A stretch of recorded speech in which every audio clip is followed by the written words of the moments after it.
No programa de hoje, nós estamos falando sobre a ocorrência genética mais comum que existe. Ela acontece em cerca de 1 a cada 700 nascimentos, independentemente de raça, país, religião ou condição econômica. A informação é da organização Movimento Down. A síndrome de Down é uma condição genética, não uma doença. E nós estamos no segundo bloco do Educação. Consuelo, no finalzinho do primeiro bloco, prometi que você ia mostrar o teu material de como alfabetizar crianças. Na verdade, eu acho que esse material deveria ser usado para todas as crianças, mas tudo bem, vamos lá. Bom, o meu filho, em primeiro lugar, ele não se comunica, ele não fala. Então, ele também tem uma hipotonia e, por isso, tem uma dificuldade enorme de você trabalhar com libras. Então, a dificuldade inicial começou em como eu iria me comunicar com ele. Nós não temos condição de fazer uma avaliação do QI dele, né? Então, a gente tem que captar, né? E fazer uma avaliação do QI não verbal, porque ele não tem condição de verbalizar. Então, na verdade... O que eu acho importante, antes de você começar a falar, é que esse material, isso pode servir também não só de dica para os pais que estão assistindo o programa, mas também para as escolas. É um material simples, não é um material caro de confeccionar. Você mesma confeccionou. Isso, eu mesma confeccionei. Inicialmente eu fiz um curso de PECs, são métodos de comunicação alternativa com crianças autistas. Então tem o PECs, tem o TEACH, que são métodos estrangeiros e algumas vezes eles oferecem cursos, né? Eu fiz os cursos, mas eu tive algumas coisas que eu não gostei e achei que não se aplicariam no meu filho na questão do método, né? Alguns deles, inclusive, por causa do tamanho das figuras, eles usam figuras muito pequenas. É claro, eu entendo, eles trabalham com fichário e a criança teria o material e colaria quero e os símbolos no velcro e colocaria naquilo. E para a criança conseguir carregar tudo e colar num fichário e fazer a sua sentença, teriam que ser pequenas fichas. Só que para o Arthur não funcionaria assim. Então eu não consegui pegar nenhuma ficha e ele não visualizava. As fichas eram muito pequenas. Então eu comecei a elaborar o meu próprio material com a fono. Eu tenho uma fono, uma terapeuta ocupacional, uma psicopedagoga, e além das demais terapias, e nós fazemos o material do Arthur. E aí eu comecei a organizar as minhas fichas de acordo com a necessidade deles, fazendo a correlação da figura e da palavra sempre escrita em caixa alta. É muito importante você valorizar a comunicação com essas crianças, iniciar sempre com caixa alta, porque você já não confunde a criança, sempre letra maiúscula. E aí eu comecei a eleger as coisas mais importantes de acordo com o que ele usava, né? A mamadeira, o papai, a mamãe. Certo. E passando daí para as atividades, troca de fralda, alimentação. E depois de fazer essa alusão, começamos a trabalhar com as palavras. A figura, a palavra com velcro e ele fazendo a correlação das palavras. Muito e legal. Assim ele está sendo alfabetizado. Ele vê, ele faz uma... Eu acredito que ele tem a memória fotográfica, mas isso é uma observação minha, né? De mãe, de estar ali todo dia, o tempo todo com ele. Então, ele faz a correlação entre a figura e a foto da palavra escrita. Sim, sim. Né? E assim, esse material é todo elaborado por mim, pela psicopedagoga ou pela terapeuta ocupacional. Nós fazemos, nós imprimimos, plastificamos, colamos o velcro atrás e tudo isso facilita, inclusive, que ele possa trabalhar com a hipotonia, porque ele consegue pegar e colar os músculos, né? Porque ele tem hipotonia.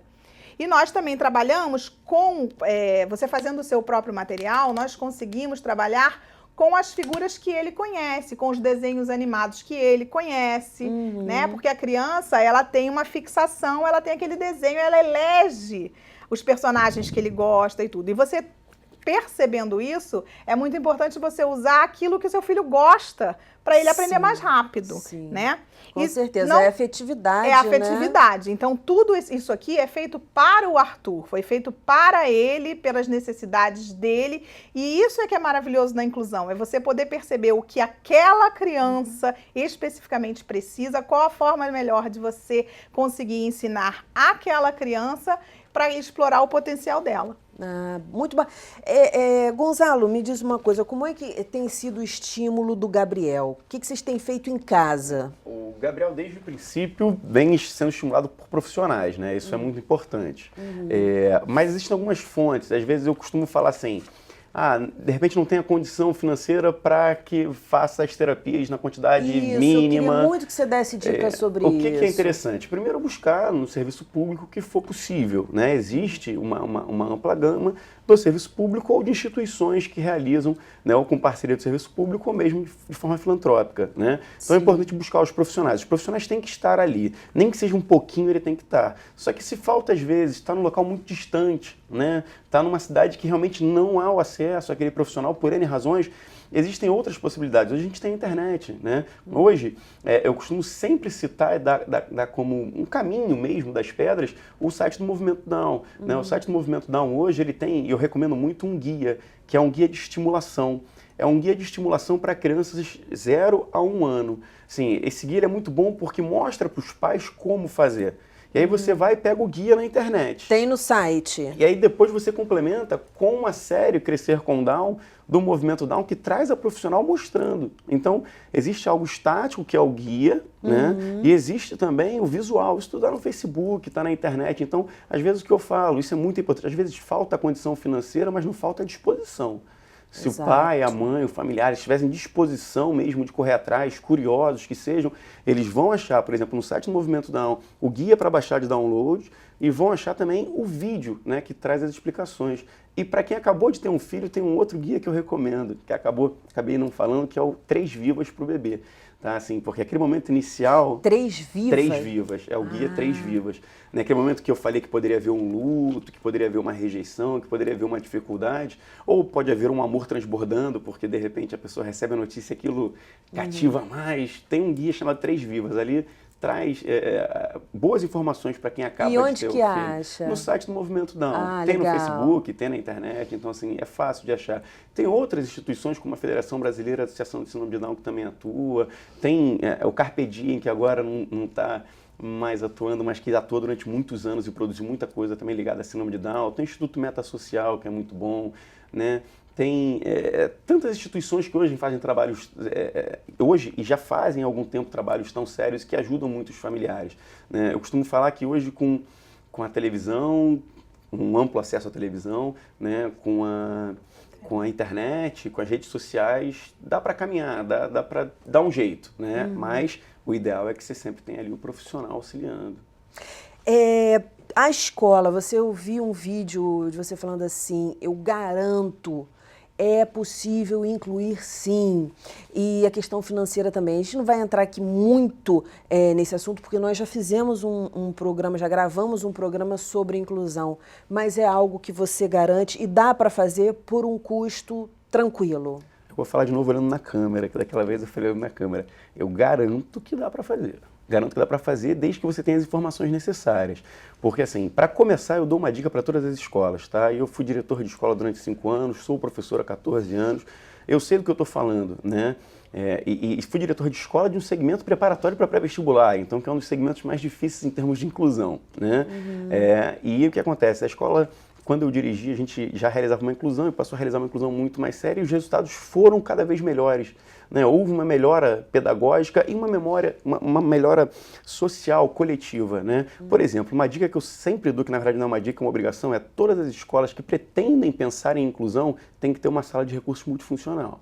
Tem que ter. Não, tem que ter aquele espaço da sala de recursos multifuncional. Aí você fala, mas isso é muito caro. Não é caro.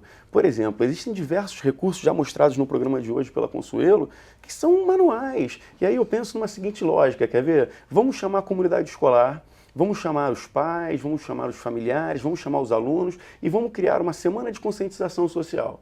E E naquela semana de conscientização social, a turma do 6º ano vai ser responsável pelos cards, pelos flashcards, pelas identificações entre objeto e nome. A turma do 7º ano vai ser responsável por uma outra questão sinestésica. Por exemplo, a sinestesia, a questão dos sentidos tem que ser explorada. Eu posso, por exemplo, ensinar como é que funciona a chuva com um saco daquele ziplock.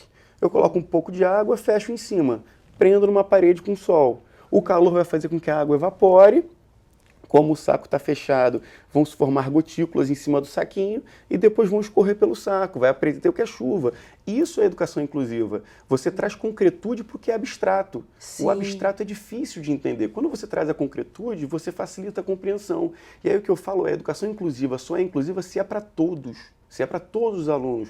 Não adianta fazer um projeto para inclusão. Não, o projeto é pedagógico, Sim. preparado para incluir, mas o projeto não é para um grupo ou para o outro. Então, dá para fazer. Não que seja barato, não que seja simples e fácil, mas é barato desde que você tenha acesso às informações necessárias. E você, pai, você, mãe, que estão pensando assim, tenho filho no 6º ano, no 7º ano, mas meu filho vai deixar de receber conteúdo para fazer isso para os outros, mercados de trabalho? Não, seu filho vai ter uma lição de solidariedade, de diversidade. Parece incrível, mas portais na nossa cabeça se abrem quando a gente começa a ter acesso a determinados tipos de informação, como, por exemplo, essa experiência que o Gonzalo falou sobre a chuva. Então, isso também é conteúdo, mãe, pai, também a formação do cidadão e esses conteúdos que ele vai trabalhar produzindo material, com certeza ele vai integrar para a vida toda dele. Consuelo e Gonzalo, é muito importante para a criança com síndrome de Down a informação visual. Então tem tudo a ver com esse trabalho que a Consuelo mostrou aí. É para todo mundo. O Consuelo está com um papel na mão aí, que você queria falar alguma coisa. Não, eu acho importante ficar claro que é muito fácil. Essas crianças, elas são audiovisuais. A gente tem que trabalhar com som, a gente tem que trabalhar com cheiro, a gente tem que trabalhar com os sentidos de uma forma geral. E a gente tem que lembrar que a fisioterapia é uma vez por semana, a fisioterapia são 2, 3 vezes por semana, mas o maior fisioterapeuta é o pai e a mãe. A melhor terapeuta é a mãe que está ali toda hora. Tudo tem que ser feito a cada momento. A criança ela tem que estar posturada a cada momento, ela tem que estar sentada adequadamente. Então não adianta você esperar que seu filho vai melhorar porque ele faz fisioterapia 3 vezes por semana ou porque ele tem uma terapeuta que faz 2 ou 3 vezes com ele. Esse trabalho, ele é contínuo, a estimulação ela tem que ser contínua. A gente está no finalzinho do programa, eu queria que vocês falassem muito, mas muito rapidamente para mim, aí, bem resumidamente, ou com uma palavra, como vocês preferirem, qual foi a lição mais importante que o filho de vocês, os filhos de vocês ensinaram? Eu costumo falar que o Gabriel, ele abriu uma caixinha para um mundo muito plural, que é lindo e que eu não conseguia enxergar. Então, acho que assim, o Gabriel, ele possibilitou que eu enxergasse o mundo por uma ótica de diversidade, de cores, que é muito mais interessante do que aquela monocromática que eu tinha. Então o Gabriel, ele possibilitou que eu tivesse uma visão além do que eu tinha tradicionalmente. Sim. Não porque eu fosse uma pessoa ruim, não era que eu fosse Sim. ruim, mas eu não me permitia, às vezes, enxergar de outra forma. Para fechar, uma vez eu levei um instrumento de matemática para auxiliar uma aluna com síndrome de Down, né? E aí eu levei esse instrumento de matemática, ela aprendeu. No que ela aprendeu, eu tirei o instrumento da matemática da sala. 2 pais de outros alunos que a gente chama de neurotípicos, né, crianças que não têm nenhuma condição, ligaram. Mas cadê aquela ferramenta que estava sendo usada? O meu filho estava aprendendo bem com ela. Então, na verdade, a inclusão, ela é para todos. Quando as escolas perceberem, né, a visão os pais da gente. ficarão muito mais satisfeitos, os alunos vão aprender muito melhor e ainda vão saber conviver na sociedade que vai recebê-los, que é diversa. Não tem como correr. Consuelo. O Arthur mudou na minha vida tudo. Amor incondicional e a questão dos valores. A gente aprende a dar valor às coisas. Enquanto um pai e uma mãe valoram quando o seu filho começa a andar, eu valorizei a primeira careta que meu filho aprendeu a dar porque a língua dele antes não mexia. Então, o que uma criança neurotípica faz com uma facilidade, com o estalar dos dedos, o meu filho demorou anos. Então, a lição principal que o Arthur me dá todo dia é perseverança. Ele consegue tudo, ele pode tudo, desde que nós consigamos dar a ele as condições para se desenvolver. Gente, muitíssimo obrigada. Parabéns pela presença. Nós vamos fazer mais programas falando sobre a síndrome de Down. Espero contar com a colaboração de vocês. O nosso programa já está terminando e se você quiser ver novamente, basta acessar o site www.tvalerj.tv e fique ligado no recadinho deles que vai aparecer aí juntinho dos créditos que vão começar a subir. Educação, se você não se envolver, não rola. Até a próxima. TV Alerj, o canal do povo fluminense.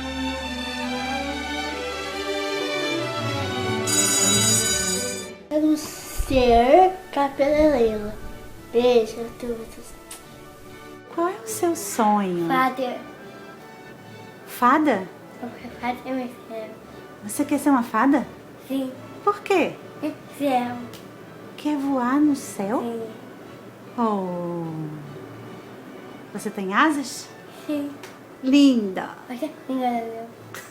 2. 2 asas? Sim. Oh. Muita.